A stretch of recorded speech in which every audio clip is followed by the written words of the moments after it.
Kung dati ho, mga kababayan, sabi natin, ang pinakamahaba, no? At pinakamagandang tanawin na likha ng gobyerno na tulay ang San Juanico Bridge. Ngayon po, second San Juanico Bridge itatayo sa 2026. Nako po.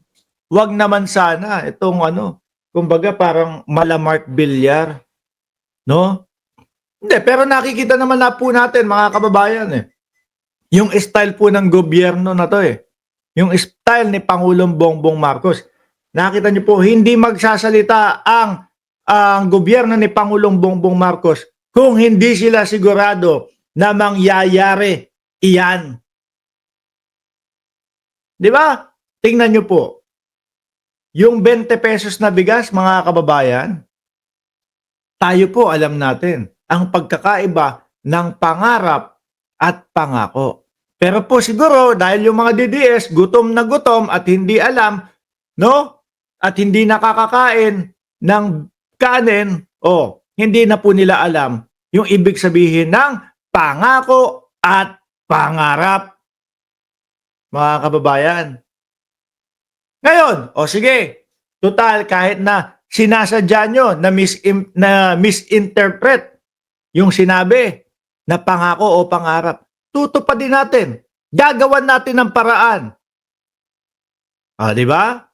Hindi sinabi ng Pangulo na, pangarap ko lang naman yun kung hindi Hindi, ginawa ng paraan at nakikita ho natin, mga kababayan, mga boss, chief, amo, sir, na po,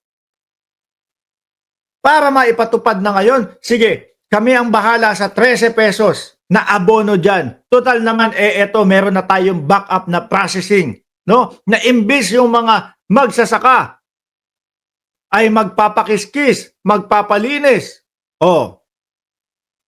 sa iba, magpapaputi nung kanilang mga palay, dito na lang sa atin. Kabawasan na yon para sa kanilang puhunan. Kung may 5 piso ang maibabawas kada kilo ng bigas doon sa kanilang puhunan ang matitipid dahil nga po may pagpoprosesohan na po yung bigas. No? Brought to you by gobyerno ni Pangulong Bongbong Marcos. Kahit po ibaba nila yung bigas from 33 pesos to 28 pesos, hindi po nila masasabi, tinatabad na po kami magtanim ng palay. Paano ba naman kasi? No? Binaba yung presyo ng bigas. Wala na nga po kaming tubo. Ang liit-liit na po. Hindi sila masasaktan doon sa pagbaba. Kasi nga ayan, may pagpoprosesohan ng bigas galing po sa gobyerno ng Pilipinas. So ngayon yung 13 pesos na yung 13 pesos na tawag dito inaabono ng gobyerno ng Pilipinas babawas ng 5 piso, 8 na lang. Di ba? Kaya yung nakikita ko na 13 pesos na pag-abono sa bigas na yun, di kalaunan mawawala din, no? Hanggang sa nakukuha na ng mamamayang Pilipino yung 20 pesos na bigas nang wala na pong inaabono ang gobyerno. Dito po sa nakikita ko, second San Juanico Bridge, hindi po magsasalita ang gobyerno ni Pangulong Bongbong Marcos kung hindi po sila sigurado na matutuloy ito. Itatayo sa 2026? Ano po ang kahalagan at importansya niyan sa ating mga Pilipino at lalo-lalo na po yung sa mga naninirahan diyan, no? The new bridge is now under preparation. Pinaprepara na pala. In fact, this will be one of the flagship project under this administration and this will be financed by the Japanese government. Sabi ng Department of Public Works and Highways. Yan na po, nagbubunga na din mga kababayan. Yung sinasabi nila na, naku si Bongbong Marcos, puro labas lang naman ng yan. Puro labas lang naman ng bansa yan. Ayan na po, nagbubunga na din mga bossing. Di po ba? Mas mapapabilis po yung mga like say example, yung mga from farmers to pamilihan. Di po ba? Isa din po yun, mga kababayan, ha? Yung imbis na meron pang mga middleman, meron pang mga kung ano-ano, merong mga mababako, o tapos kailangan mo pang isampa. Yaan doon sa mga barge o yung mga roro, o dagdag gastos pa. Hindi kagaya niyan. O from farm, diretso sa pamilihan. Kabawas na naman ho yun. Mga bossing. Di kalaunan talaga yung 20 pesos na bigas na ngayon ho, inaabonohan yung 13 pesos dahil originally 33 pesos, mga bossing, mauubos. Mauubos yung 13 pesos na abono po. Farmers to market. Ayan, sabi ni Aka 45, Kiko, salamat. No? Maganda ho yan, mga kababayan. Tapos, ang ending, magiging ano din ho, magiging kumbaga, pwedeng mga background sa picture o mga selfie, di ba? Jane Losarte, 3K plus ako. Ba, 3,900 viewers pala tayo dyan, ha? Di po ba? Ganyan ang inaatupag ng gobyerno ni Pangulong Bongbong Marcos. Hindi yung kung ano-ano lang. No?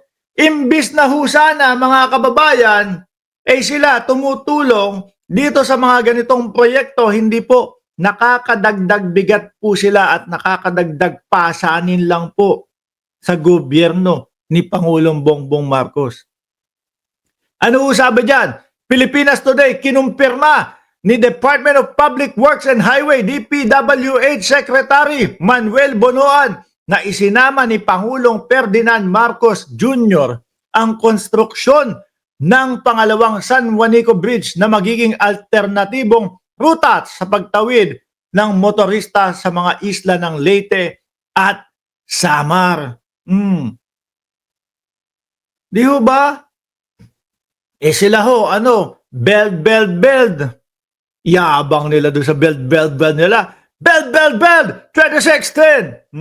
Si Pinyol pa, may sinasabi pa, ito pong 2016 ang magiging golden era ng agrikultura. Kain po tayong bukbok. Okay po, ilang hugas lang po ng bigas. Maayos na po yung bukbok na yan. Kain po tayong bukbok. Golden era ng agrikultura, anak ng tipaklong. Ito po, masasabi nyo, mga kababayan talaga, na golden era. Ano po? Dahil lahat ng po na yan, mga kababayan, para po sa ating mga Pilipino. Di ba? Kasalukuyang ipinatutupad ng DPWH kasama ang ibang ahensya ng pamahalaan ang stop and go traffic scheme at 3 tons weight limit sa mga sasakyan dumaraan sa original na San Juanico Bridge. Meron na palang yun. Meron ng limit. Di ba? Ngayon, bigyan natin ng alternatibo. Lagyan natin ng pangalawa na San Juanico Bridge. Hindi naman magsisiksikan. Ang orihinal na istruktura ay may habang 2.16 kilometro na siyang nagkokonekta sa Luzon at Mindanao nitong mga nakaraang dekada. Biruin nyo. Kaya po doon sa impeachment ni Inday Sara Duterte, ilan pong mga taga Mindanao ang bumoto sa impeachment niya? Marami-rami ho, ha? Madami-dami po. Sabi ni Japanese character ang pangalan, build, utang pa pala sa China. Wasak pa yung ginawang tulay. Ilan yung pangako nila sa build. 120 plus na proyekto ang itatayo sa build. Ang natapos po, 12. Nasabihan pa akong fake news ni Ma'am Brenda Barton. Mark, fake news ka, sabi ni Ma'am Brenda Barton. Bakit po? Hindi 12. Ilan po? 11 lang. Bakit po? Bumagsak yung isang tulay. Bumagsak yung isang tulay na ang sabi nila, hindi daw si Duterte ang gumawa. Hanggang ngayon po si Mark, tahimik lang